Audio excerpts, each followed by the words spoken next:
అతీత స్వరూపులు భగవాన్ శ్రీ సత్యసాయి బాబా వారి దివ్య పాద పద్మములకు శతకోటి వందనములతో అహం సత్య బోధక.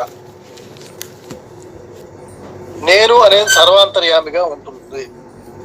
కేవలము రూపనామములను లక్ష్యములో ఉంచుకొని దీనికి ఆధారమైన నేనుని వెతకటానికి ఆధ్యాత్మిక మార్గములు ఏర్పడినవి. ఆధ్యాత్మిక మార్గములో చివరికి మనం చేరవలసినది ఈ నేను ఎవరో అని తెలుసుకోవటమే. నేను తెలిస్తే దానికి కారణమైనటువంటి పరమాత్మ తెలుస్తాడన్నమాట. ఆ నిజమైన నేను అనేది నీతి నియమములతో కూడిన గుణముల వంటిది. నీతి నియమములతో కూడిన గుణముల వంటిది నేను. నీతి నియమములే లేకపోతే మానవత్వమునే గుర్తించడానికి వీలు కాదు. కానీ ఈనాడు దురదృష్టవశాత్తు నేను అనే అహంకారాన్ని పెంచుకొని దేహానికి దాన్ని ప్రయోగింపజేసుకొని నీతి నియమాల్ని మంట కలిపి వేస్తున్నారు. మన ప్రాచీన మహర్షుల మార్గాన్ని మనం అవలంబించడానికి ప్రయత్నం చేసినప్పుడు నీతి నియమము మనకు ప్రధాన నేత్రములుగా ఉంటున్నాయి. ఏ కర్తవ్యం నిర్వహించినా ఏ పని చేసినా ఈ రెండు ఉండాలి, జంట నీతి నియమము. అవి రెండు ప్రధాన నేత్రముల వంటివి మన ప్రయత్నాలకి. ఈ నీతి నియమములను మనం లక్ష్యములో ఉంచుకున్నప్పుడే జీవితము ప్రకాశవంతమైన జీవితముగా, తేజవంతమైన జీవితముగా రూపొందుతుంది.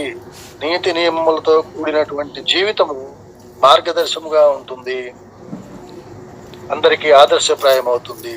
దీనిని పురస్కరించుకుని ఉపనిషత్తులు తమసోమ జ్యోతిర్గమయ అన్నారు.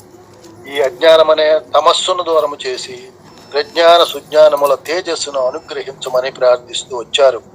కష్టాలే సుఖాలను అందించే మిత్రులట. అందుకని కష్టాలని మనం రాకూడదు అనుకోకూడదు. ధనధాన్యములను ధర్మగుణం ఉన్న సంతతి లేదను చింత ఉండు. విద్యాధికారిగై విర్రవీగుచునున్న ఉద్యోగములు లేక వెతలనుందు. దైవభక్తి కలిగి ధర్మగుణం ఉన్న ధనము లేదని అంతు తల్లడిల్లు. ఉడువంగలేకను అల్లాడుచున్నట్టి నిరుపేదకెందరో బిడ్డలుంద్రు. సంపదలుండి సంతోషమున్నను లోపల పెద్దగా లోభముండు. ఈ పద్యములో ఏమిటంటే ప్రతి ఒక్కరికి కూడా ఈ కష్టాలు అనేవి ఉండనే ఉంటాయి. ఇందులో ఉన్న అంతరార్థం ఏమిటి? ధనమున్న కానీ బిడ్డలు లేరు, బిడ్డలున్నవిక ధనము లేదు. బిడ్డలున్న వానికి ధనము లేరు, ధనమున్న వానిక బిడ్డలు లేరు.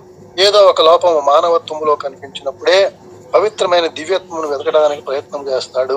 కనుక భగవంతుడు మనకు కలిగించేటువంటి ఈ కష్టాలు అనుకుంటాం మనం, కానీ అవి మనలో ఉన్నటువంటి మానవత్వాన్ని బయటికి తీసుకురావడమే, దివ్యత్వాన్ని బయటికి తీసుకురావడమే. అందుకు చేస్తాడట. నా సుఖాత్ లభ్యతే సుఖం, నా సుఖాత్ లభ్యతే సుఖం. సుఖము నుండి మనకు లభించదనే సత్యాన్ని, సుఖము నుండి మనకు సుఖము లభించదు, అది సుఖము నుండి మనకు సుఖము లభించదు అనే సత్యాన్ని ప్రపంచములకు చాటే నిమిత్తమై కష్టసుఖములు రెండు మానవ జీవితంలో తటస్థపడుతుంటాయి. మంచికి అనేక చెడ్డలు అడ్డుపడుతూ ఉంటాయి. మంచి వారికే కష్టాలు వచ్చినాయని లోకనానుడి. టీఏపాయి చెప్పాడు, మంచి వజ్రానికి కట్టింగ్స్ లేకపోతే దానికి విలువ రాదు. విలువైన బంగారం నిప్పులో వేసి కాల్చి సాగ పెరిగినప్పుడే అది పవిత్రమైన నగగా తయారవుతుంది. ఇదే విధంగా మంచి కార్యములో ప్రవేశించినప్పుడు అనేక కష్టములు, నిందలు, నిష్ఠూరములు మనకు అడ్డు తగలవచ్చును. లక్ష్యము చేయకుండా, మన యొక్క లక్ష్యాన్ని వదిలిపెట్టకుండా, సుఖములకు పొంగక దుఃఖములకు కృంగక మన లక్ష్యాన్ని మనం సాధించుకోవటానికి ప్రయత్నము చేయటమే దీక్ష అని, తపస్సు అని చెప్పారు. అడిగిన ఫలములను దించే కల్పవృక్షము వృక్షముగా మారింది. కోరిన కోరికలు తీర్చే కామధేనువు ధేనువుగా మారింది. రత్నములు అందించే రత్నాకరుడు ఉప్పు నీరుగా వెలుగొందాడు. కనుక మంచిలో చెడ్డ, చెడ్డలో మంచి ఉంటున్నది. కేవలము చెడ్డ, కేవలము మంచి చేయటము ఎవరి తరము కాదు. కష్ట సుఖములు రెండును కలిసి ఉండు, వాని విడదీయనెవరికి వశము కాదు. సుఖము ప్రత్యేకముగా ఎందు చూడరాదు, కష్టము ఫలించి నేను సుఖంబటండ్రు. సుఖము వెతకటానికి ప్రయత్నము చేయటము వ్యర్థము. కనుక కష్ట సుఖములు పగలు రాత్రి వంటివి. అందువల్ల ఒకదాని తర్వాత తప్పనిసరిగా రెండవది ఉంటుంది. రెండు కష్టముల మధ్యనది ఉండేదే ఒక సుఖము.